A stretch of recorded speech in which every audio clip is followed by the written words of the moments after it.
Contrairement à son arrière-pays, Perpignan est surtout une ville gothique. Son développement économique et urbain date de la seconde moitié du Moyen-Âge et elle est encore fortement marquée par les formes urbaines et les monuments de cette période. La ville propose une application numérique, Perpignan 3D, dédiée à la découverte de ce patrimoine gothique. Ce film est une invitation à parcourir son contenu.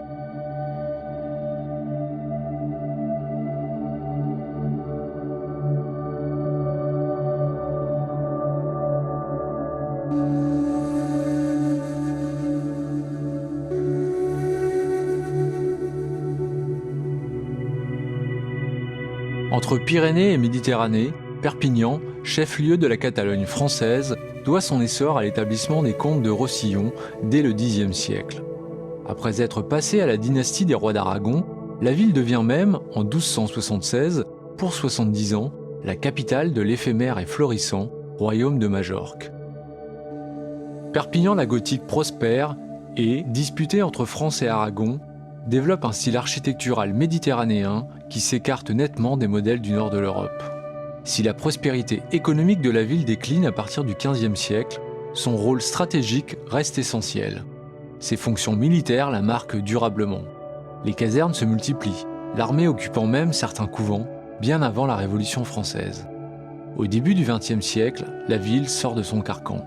Les remparts, arasés, laissent place à de larges boulevards autour desquels les architectes expriment leur créativité et mêlent les influences artistiques.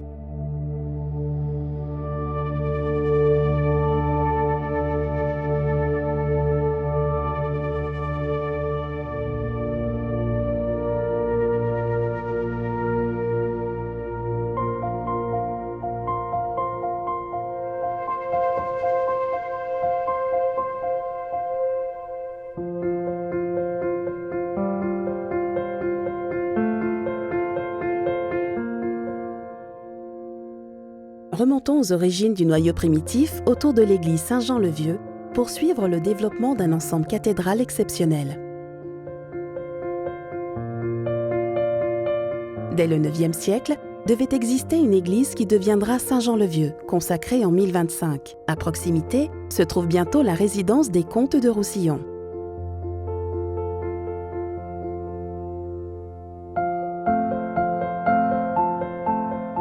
Autour se développe un cimetière. Un hôpital est fondé à l'ouest en 1116. Au XIIe siècle, une enceinte devait cerner l'agglomération groupée autour de ce noyau primitif. À partir de 1285, les évêques d'Elne résident aux alentours. Cette présence des évêques et la richesse de la capitale du royaume de Majorque, en plein essor, suscite le projet d'adjoindre à Saint-Jean une église aux proportions d'une cathédrale. D'abord, un vaste cloître-cimetière est construit jusqu'au sud, qu'on appelle maintenant le Campo Santo.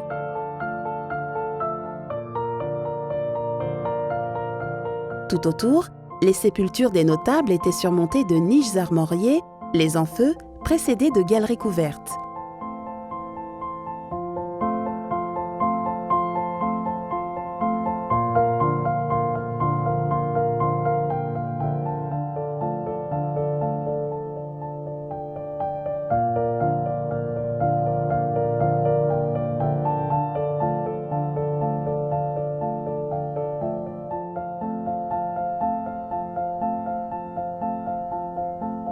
En 1324, le chantier de la future cathédrale commence et l'ample chevet à 3 absides montre bien l'ambition du projet.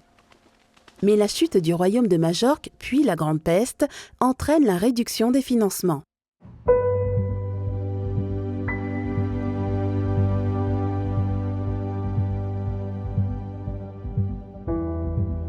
En 1433, le chantier redémarre.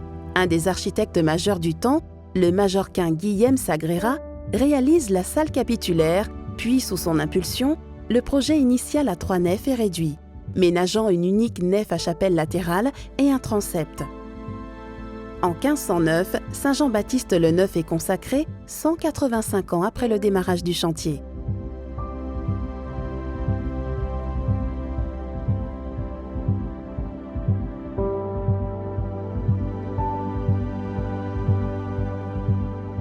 Les choix architecturaux à Saint-Jean-Baptiste consacrent tardivement à Perpignan le gothique méditerranéen, style méridional à une nef, éclairé parcimonieusement au contraire des cathédrales du Nord. Dans les parties hautes, les croisées d'ogives sont puissantes et leurs clés de voûte somptueusement ornées, tout comme de plus discrets chapiteaux historiés.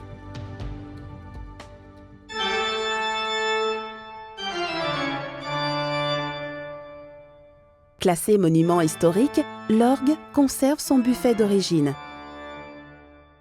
Ces deux exceptionnels volets peints retracent l'histoire de Saint-Jean-Baptiste.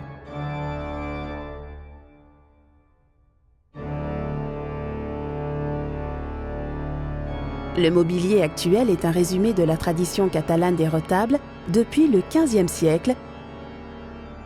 Retable de Notre-Dame de la Grenade, la Mangrana, jusqu'au baroque tardif du XVIIIe siècle.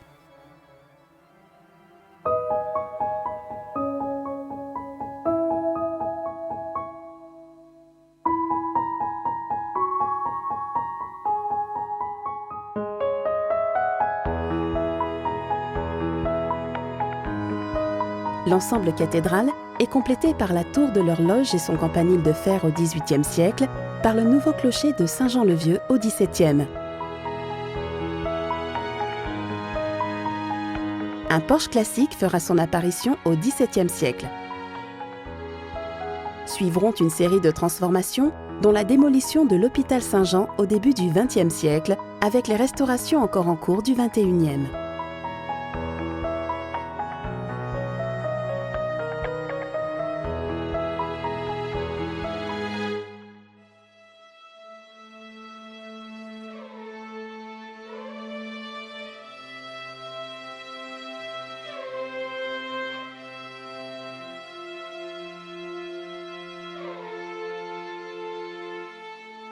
Dès le XIIIe siècle, Perpignan croît très rapidement avec de nouveaux quartiers, notamment des lotissements d'initiative privée, ecclésiastiques ou royales, avec des parcelles régulières et une trame orthogonale.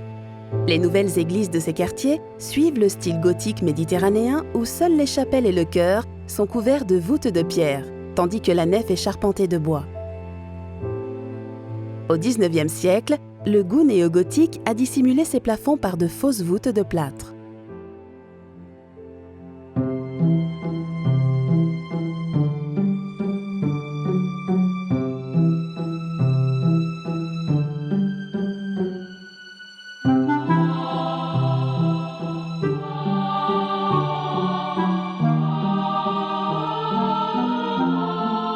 Un nouveau quartier, Saint-Jacques, du nom du saint patron de la dynastie aragonaise, est créé vers 1200 sur le Puig, colline en catalan, à l'initiative royale. On voit encore clairement le tracé régulier des îlots médiévaux derrière les façades modernes.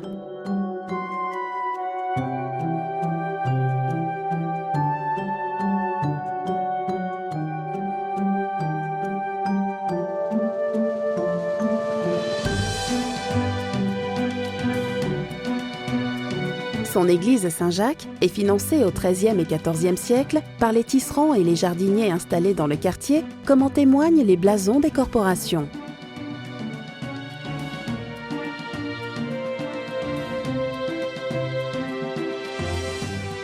Aujourd'hui, on peut y admirer aussi de nombreux retables et la chapelle de la confrérie de la Sanque, du sang du Christ, construite au XVIIe siècle, siège de la fameuse procession de pénitents du Vendredi Saint.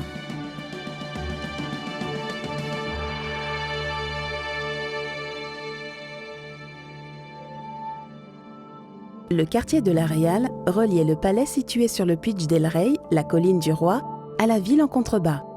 Il a été en partie démantelé par l'extension des défenses de la citadelle. Son église, Notre-Dame de la Réal, est un classique plan gothique du XIVe siècle. De l'époque médiévale subsiste la tribune occidentale, ainsi que l'abside du chœur à 7 pans voûtés d'ogives. Les restaurations ont fait apparaître une fresque gothique représentant l'Annonciation, sans doute d'origine.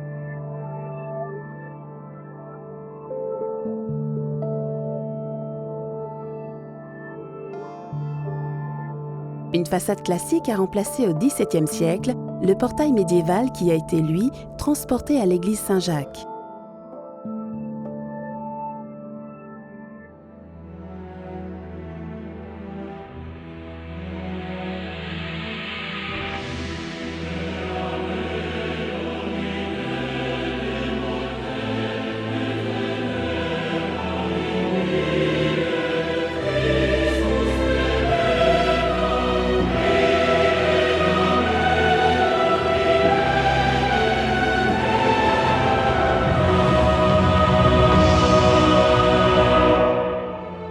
Entre le château royal et la porte occidentale de la ville, le lotissement du quartier Saint-Mathieu est d'origine royale et templière.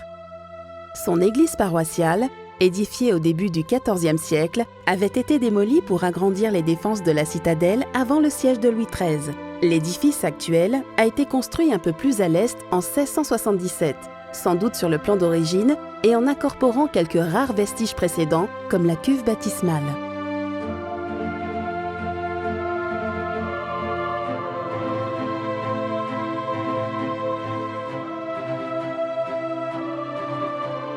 Cette église est connue des Perpignanais pour ses reliques, 4 épines de la couronne du Christ, conservées depuis le XIIIe siècle.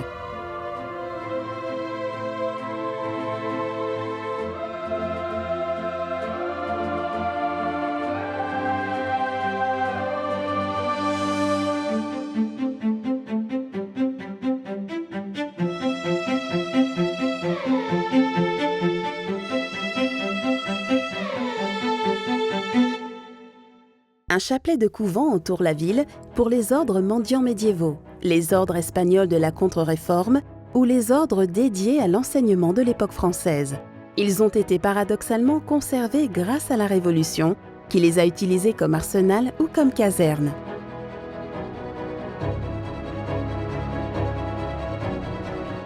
Le couvent des Dominicains se situe entre le quartier juif médiéval, le Caillé, et la cathédrale au pied de la colline Saint-Jacques.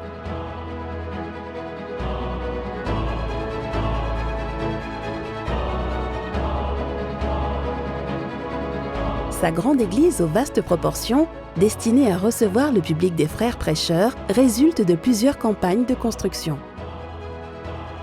L'imposant chevet à 3 absides témoigne de l'ambition architecturale à la période de prospérité du couvent. Il est particulièrement remarquable, avec ses puissants contreforts reliés par des arcs qui encadrent de hautes fenêtres et sa couverture à pignons multiples.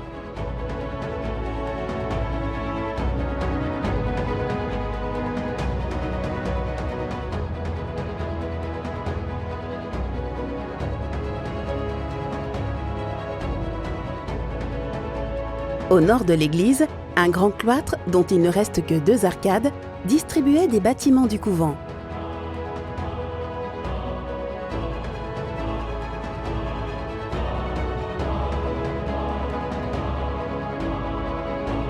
Le volume de la salle capitulaire à abside, que l'on peut reconstituer, est caractéristique du style majorquin. Après un incendie en 1558 et les réoccupations et spoliations du XIXe siècle, les bâtiments conventuels et les galeries du cloître ont été fortement remaniés.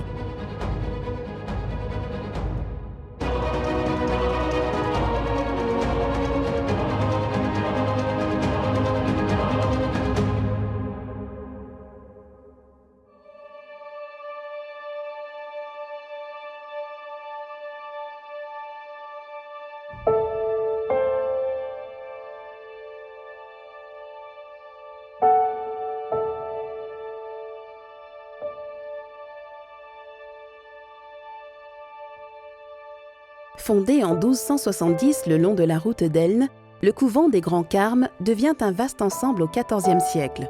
Son église monumentale, transformée en arsenal militaire au XIXe siècle, a subi d'importants dégâts à la suite de la Seconde Guerre mondiale.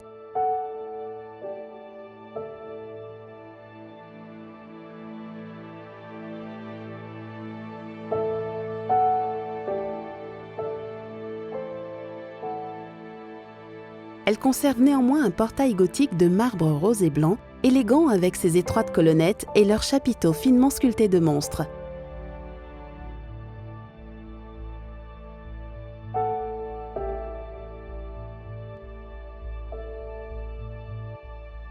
Au-delà s'ouvre sa vaste nef unique, ses chapelles latérales et ses ogives de chœur.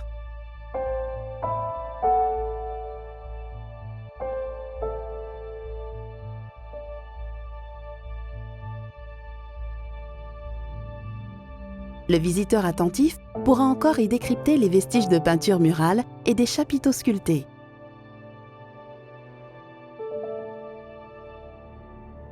Les Clarisses ont connu plusieurs implantations à Perpignan depuis le XIIIe siècle. Le couvent Sainte-Claire de la Passion a été édifié en 2 ans par Charles Quint dont le blason orne le chœur de l'église pour remplacer l'ancien édifice détruit pour des raisons militaires. Son architecture sobre, répondant à des considérations économiques et aux vœux de pauvreté des Clarisses, est difficilement perceptible sous la prégnance des aménagements carcéraux. En effet, le couvent a été converti en prison entre la Révolution et 1988, ce dont témoignent les grilles aux fenêtres, les chapelles latérales transformées en cellules et l'aménagement d'une chapelle carcérale dans la nef. À l'ouest, un cloître carré présente des galeries superposées composées de très simples arcades en plein cintre.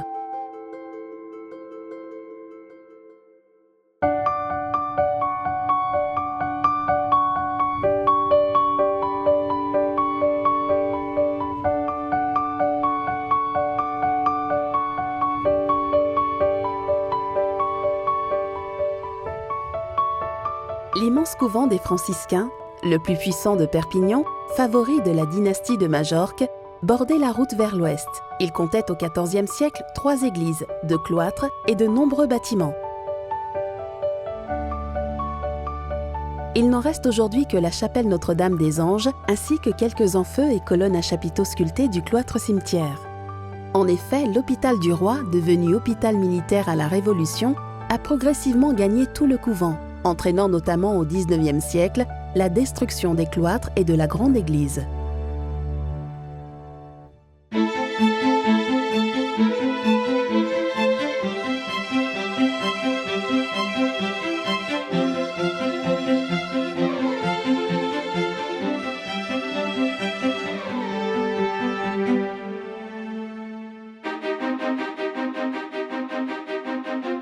Une première enceinte, dès le XIIe siècle, devait cerner l'agglomération primitive développée autour de l'église Saint-Jean-le-Vieux.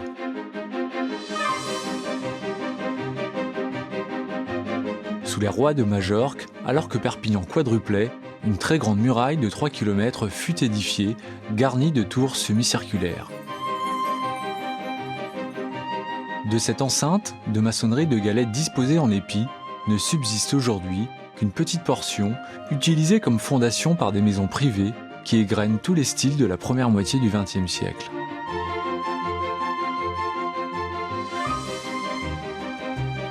De 1904 à 1906, la destruction de la troisième enceinte de Perpignan, celle de Vauban, a permis à la ville de desserrer son carcan militaire et de se développer vers tous les axes de circulation.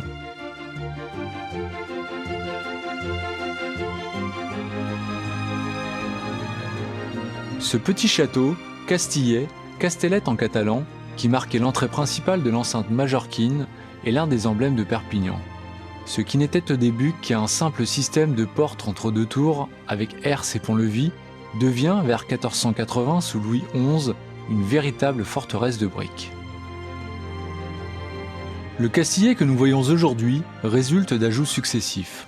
La porte Notre-Dame appartient au système des tours-portes du XIVe siècle, ces dernières étant bordées de machicoulis de style méridional, datant du XVe siècle, avec la tourelle ajoutée sous Louis XI.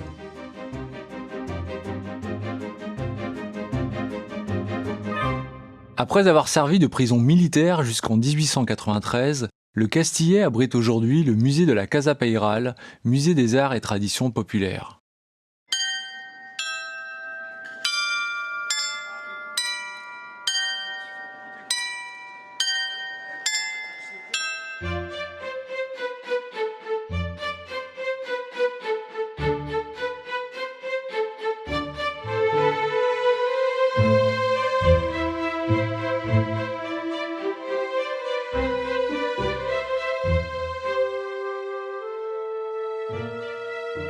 Le château royal de Perpignan, construit sur le point le plus haut de la ville à partir de 1276, est le grand chantier du royaume de Majorque.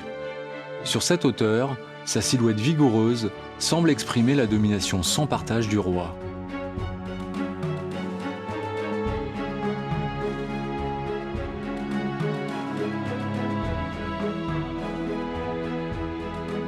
Cet élégant château-palais gothique est l'un des premiers exemples en Europe du passage du château fort à la résidence de plaisance, généralisée seulement à la Renaissance, 200 ans plus tard.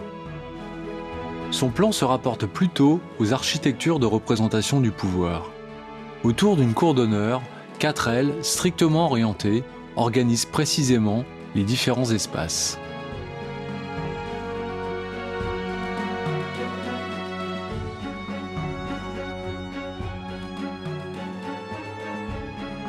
Dans l'aile sud, la grande salle de Majorque et son haut plafond, prototype même des salles d'apparat, est faite pour magnifier les apparitions du roi. Au milieu de l'aile est, les salles publiques et la galerie de représentation du Palais Blanc font face aux 2 chapelles superposées de l'aile ouest, à la fois chapelle royale et reliquaire. Les appartements privés du roi et de la reine se répartissent de part et d'autre de ces chapelles. Le palais va être considérablement fortifié peu avant 1500, durant les 20 années de l'occupation française de Louis XI. Philippe II d'Espagne complétera ce premier renforcement à partir de 1564 par une imposante citadelle qui sera elle-même intégrée ultérieurement par Vauban dans sa structure de fortification. Le Conseil départemental des Pyrénées-Orientales, propriétaire, a mené jusqu'en 2013 une restauration complète du palais.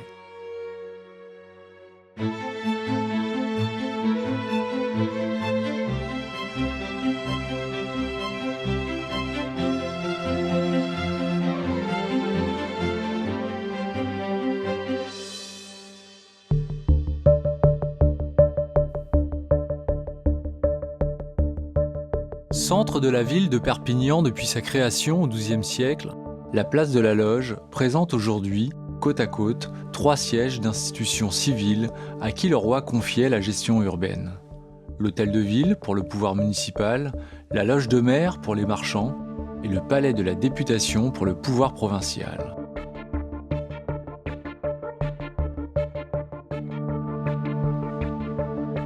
Autour de la place, le nom des rues signale leur vocation. Rue de l'Argenterie, rue de la Fusterie pour les artisans du bois, rue de la Barre où l'on expose les viandes pour les bouchers et volaillers, les rues des fabriques, ateliers de tissage, certaines au nom de leurs propriétaires, et la rue des pareilleries, les pareurs de draps, l'activité textile qui fit la prospérité de la ville.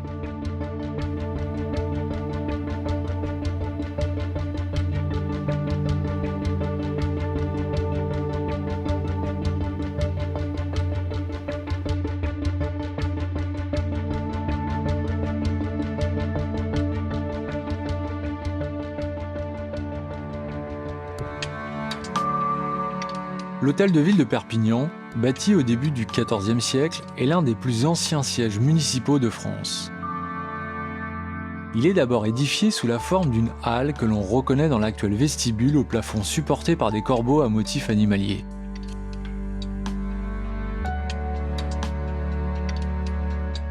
Il est complété au XVIe et XVIIe siècle par un patio à colonnes, loggia et bâtiments annexes.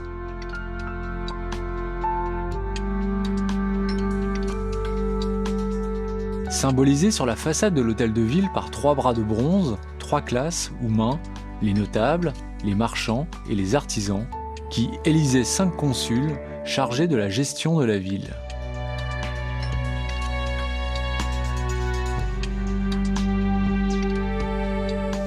Depuis le XVIe siècle, c'est dans la salle des consuls, aujourd'hui salle des mariages, au magnifique plafond à caissons de style mudéjar, que les consuls se réunissaient, dirigés par le consul en cap.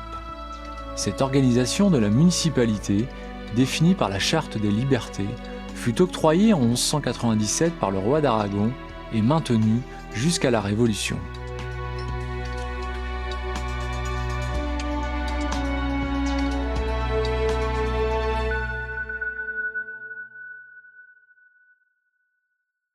La loge de maire, construite au début du XVe siècle, abritait la juridiction compétente pour toutes les questions commerciales, le consulat de mer, aussi bien à terre que pour le grand commerce de Méditerranée, figuré par la girouette en forme de navire.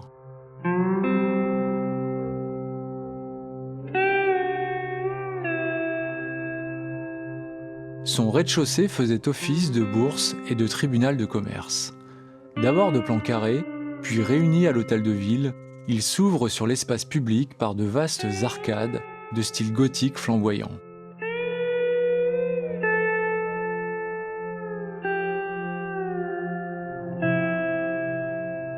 Plafonds et décors médiévaux intérieurs ont été détruits au XVIIIe siècle lors de sa transformation en théâtre.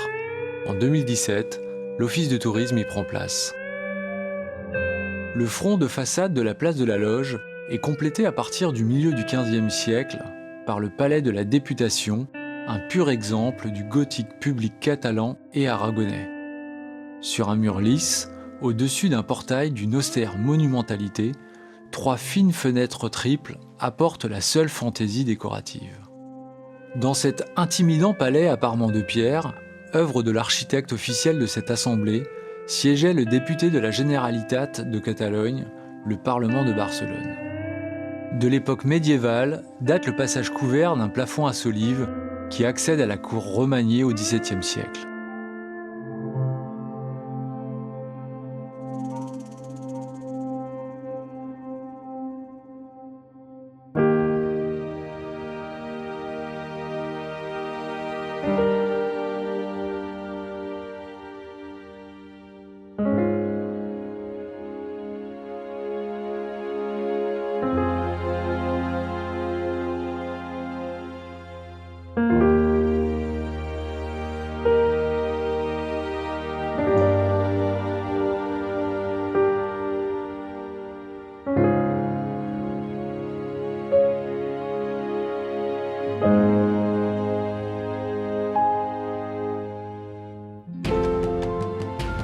Si le centre de Perpignan conserve sa trame urbaine médiévale, ses façades modernes trahissent assez peu l'âge de ses ruelles étroites. La révéler est affaire d'archéologie.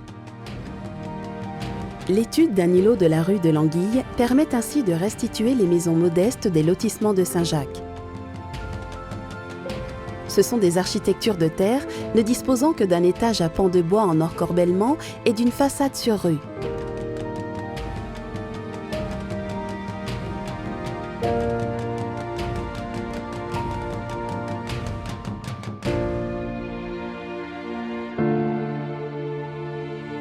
Il faut imaginer les mêmes dispositions dans les autres quartiers, à Saint-Mathieu, mais aussi dans les quartiers plus aisés de La Réal et de Saint-Jean. Ces bâtiments peuvent révéler quelques surprises dues au remaniement postérieur, comme des plafonds peints, d'une époque où l'on avait tendance à réunir plusieurs maisons et à les surélever.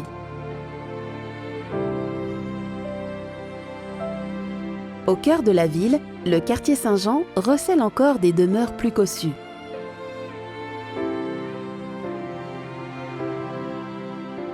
Ainsi, rue des Cordonniers, quelques éléments dévoilés par le décroutage des enduits permettent d'imaginer la maison d'un commerçant. Elle réunissait la boutique au rez-de-chaussée, reconnaissable à ses ouvertures, un niveau intermédiaire et l'étage d'habitation ouvert par des arcades triples à colonnettes. Les façades austères peuvent aussi révéler de luxueuses demeures. Certaines témoignent encore du modèle des riches maisons catalanes médiévales.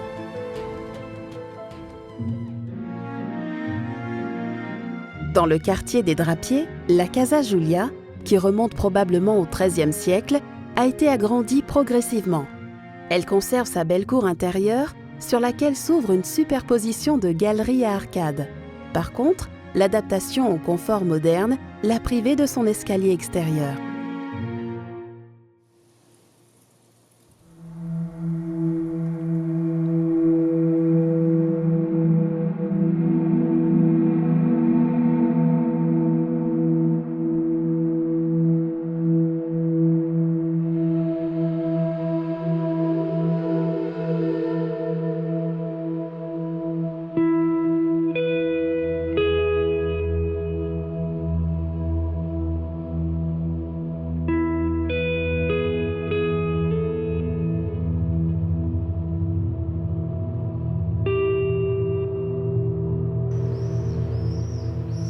Avec la richesse exceptionnelle de son décor sculpté, la Casa Sancho est le manifeste par lequel Bernat Sancho, un riche marchand de draps et bourgeois devenu notable municipal, a voulu marquer sa réussite sociale. En ce début de la Renaissance, le textile et son élite restent encore très importants à Perpignan et la demeure est un chef-d'œuvre tardif du gothique catalan, sans doute la plus belle façade de la ville.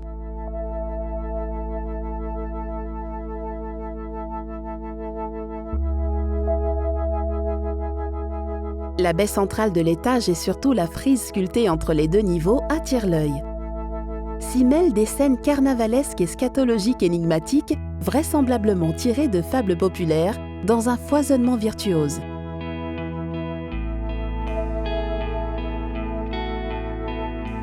La porte de style catalan ouvre d'abord sur un espace public d'affaires.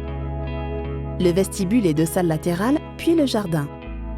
L'intérieur conserve quelques chapiteaux et décors sculptés, notamment les étonnants portraits des maîtres de la maison. La très grande salle d'apparat occupait tout l'étage. Sous les combles, un grenier à claire-voie tenait lieu de séchoir. Les chambres et les communs devaient probablement se situer dans une aile latérale, aujourd'hui disparue. Depuis 2001, l'édifice abrite la mission Animation du patrimoine et en 2019, le Centre d'interprétation de l'architecture et du patrimoine.